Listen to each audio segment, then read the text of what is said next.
Hello everyone, how are you doing? This is MD Tech here with another quick tutorial. In today's tutorial, I'm going to show you how to go about disabling the Discord overlay on your Discord app on your Windows computer. So this should hopefully be a pretty straightforward process here, guys. And without further ado, let's go ahead and jump right into it.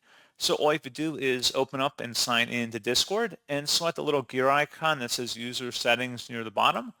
And then on the left panel here, you want to scroll down underneath where it says activity settings and select game overlay. And then on the right side where it says enable overlay, lighter, faster, and more customizable, requires borderless display setting.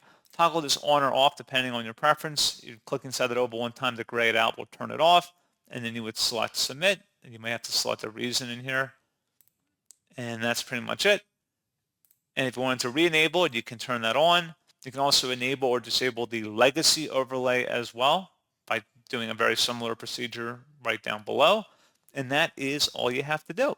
So pretty straightforward process, guys. And as always, thank you for watching. Do hope that I was able to help you out. And I do look forward to catching you all in the next tutorial. Goodbye.